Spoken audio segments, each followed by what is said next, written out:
Jika kita jatuh kerana manusia, kita bangkit dan bangun kembali kerana Allah. Jika kita sakit kerana manusia, kita kembali kuat, sembuhkan diri kerana Allah.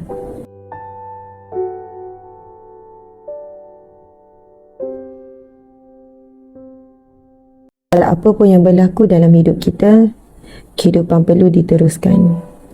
Walau apa pun yang berlaku dalam hidup kita, hidup ini sebenarnya masih banyak ruang untuk kita nikmati. Dunia ini begitu indah. Dunia yang Allah sediakan untuk kita ini sangat indah. Alam semula jadinya, tumbuhan yang menghijau, bukit bukau, air sungai, air terjun, air laut. Subhanallah. Allah menyediakan dunia ini begitu indah untuk kita diami, untuk kita terokai, untuk kita nikmati. Subhanallah. Dalam banyak-banyak sebab untuk kita down, banyak sebab untuk kita rasa nak berhenti, banyak sebab untuk kita lari, tapi kita sebenarnya ada banyak sebab, lebih banyak sebab untuk kita syukuri, untuk kita hargai, untuk kita kenangi, untuk kita terus berdiri. Sebab utama adalah kerana Allah tidak pernah meninggalkan kita. Hanya kita yang selalu meninggalkan Allah. Allah tidak pernah meninggalkan kita walaupun satu saat. Hanya kita yang selalu meninggalkan Allah. Nabi Muhammad tidak pernah melupakan kita. Hanya kita sahaja yang selalu melupakannya. Jika kita jatuh kerana manusia, kita bangkit dan bangun kembali kerana Allah. Jika kita sakit kerana manusia, kita kembali kuat, sembuhkan diri kerana Allah. Subhanallah. Kita lemah semangat dengan ujian-ujian yang datang. Kita cepat down. Itu juga fitnah dan juga tipu daya yang melemahkan mental umat Islam, rohani umat Islam, emosi umat Islam, fizikal umat Islam. Sedangkan Allah berfirman, kuntum khaira ummatin ukhrijat linnas. Kalian adalah umat yang terbaik yang dikeluarkan di kalangan manusia. Tapi kenapa kita tak boleh jadi terbaik? Mental kita lemah, emosi kita lemah, rohani kita lemah, fizikal kita lemah. Muslimin muslimat, kita mudah untuk menuding jari kepada pihak-pihak lain. Kita mudah menyalahkan orang lain. Kita enggan bertanggungjawab atas diri kita. Kita tidak mahu bertanggungjawab dan mengakui kelemahan diri, kekurangan dan kesilapan diri. Memang lebih mudah untuk menyalahkan orang lain. Memang lebih mudah untuk menuding jari. Sebab kita akan rasa kita bukan teruk. Kita akan rasa kita still baik, still bagus bila kita boleh menuding jari kepada orang lain. Kita tidak mahu bertanggungjawab terhadap apa yang kita lakukan. Bertanggungjawab punca-punca dan sebab-sebab itu diri kita. Subhanallah. Apa yang saya cakap ini untuk muhasabah diri, tuan-puan sekalian. Tapi bila kita nak bertanggungjawab dengan apa yang kita buat, bertanggungjawab sebagai seorang ibu, sebagai seorang isteri, sebagai seorang suami, sebagai seorang anak, sebagai seorang adik-beradik, sebagai seorang sahabat, bertanggungjawab sebagai seorang umat Nabi Muhammad, sebagai seorang hamba Allah. Bila kita nak bertanggungjawab, maka Allah akan bantu kita, tuan-puan sekalian. Tapi bila kita nak lari daripada tanggungjawab, dan kita bila sesuatu perkara yang menjelaskan bahawasanya kita ni kurang bertanggungjawab, kita akan mula cari alasan, kita mula menuding jari pada orang lain. Tapi bila kita nak bertanggungjawab, memang sakit nak mengakui bahawa ia adalah tanggungjawab kita, bahawa ia adalah kesilapan kita, kekurangan kita. Tapi bagi orang yang ingin bertanggungjawab, Allah akan bantu. Allah akan bantu. Allah akan beri jalan. Allah akan bukakan jalan untuk kita.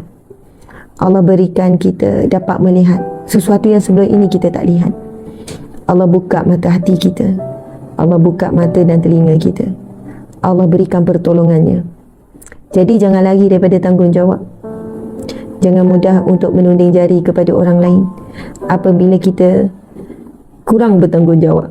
Lalu kesilapan demi kesilapan berlaku. Jadi kita akui kita lemah, kita perlukan pertolongan Allah. Ya Allah, aku banyak tanggungjawab. Sebagai seorang ibu, kalau saya bagi contoh macam ni lah. Apabila contoh anak ni bermasalah, anak ni degil, anak ni buat perangai, anak ni sekian-sekian, yang lebih mudah adalah kita salahkan pihak lain. Kita cakap ini pengaruh kawan-kawan, saya dah buat terbaik sebagai ibu, ini masalah guru buat apalah zaman sekarang, tak ngajar betul-betul budak-budak, ini masalah gadget, ini masalah media sosial. Memang bila kita menunding dan menunjukkan kepada arah lain, tuan-puan sekalian, kita akan rasa lega sekejap, kita akan rasa kita tak teruk sangat. Ya, tuan-puan sekalian, memang benar, faktor-faktor lain memang benar, kita tak nafikan semua itu faktor luar yang kita tak boleh nak kawal. Tapi apabila kita sanggup bertanggungjawab, tapi bukan sabotaj diri, bukan maksudnya kita ni bebankan diri sampai melampau-lampau, jangan sabotaj diri. Benda yang tak perlu kita tanggung pun kita nak tanggung, tak boleh lah. Kita kena pandailah untuk seimbangkan. Tapi kalau kita, ya Allah, aku buat salah ya Allah dalam mendidik anak-anakku ya Allah, aku terlalai ya Allah, aku terleka ya Allah, ya Allah silap aku ya Allah, bila dia berjaya aku janjikan gadget, akhirnya anak aku yang bijak dulunya sudah mula lalai dan addiction pada gadget. Ya Allah, aku tersilap langkah ya Allah, maafkan ya Allah, ampuni aku ya Allah, bantulah aku ya Allah untuk memulihkan keadaan ni. Ya Allah, aku buat kesalahan sebagai isteri terhadap suamiku ya Allah, aku ikut sangat hawa nafsu, aku merajuk, hawa nafsuku marah, hawa nafsuku begini-begini ya Allah, sampai renggang hubunganku. Ya Allah, maafkan aku ya Allah, tolong aku ya Allah untuk pulihkan keadaan. Contoh kan, seorang suami, seorang ibu, seorang anak.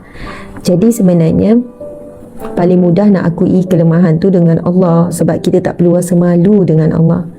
Paling mudah nak mengakui kesilapan dan kekurangan itu dengan Allah, sebab Allah tak judge kita, Allah tak tinggalkan kita walaupun kita ini teruk, kita ini banyak aib, kita ini banyak salah. Allah tak hukum kita. Allah Subhanahu Wa Taala sentiasa buka jalan kita kembali, sentiasa rindukan keluhan kita. Allah sentiasa nantikan luahan-luahan kita, pengakuan-pengakuan kita. Allah menantikan pengakuan kita.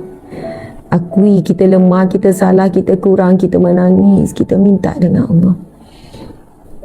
Lalu Allah yang maha kuat, ya qawi, akan beri kita kekuatan. Allah ya hakim, yang maha bijaksana, Allah berikan kita kebijaksanaan. Allah ya alim, yang maha mengetahui, Allah berikan kita pengetahuan. Allah ya rasyid, yang maha cegah, beri kita kecerdasan. Allah ya nur, ya hadi, ya haq, yang memberi cahaya hidayah kebenaran, Allah akan berikan kepada kita. Allah akan bimbing kita untuk jadi lebih baik, dan insya Allah kehidupan kita juga bertambah baik. Masya Allah, Alhamdulillah, mudah-mudahan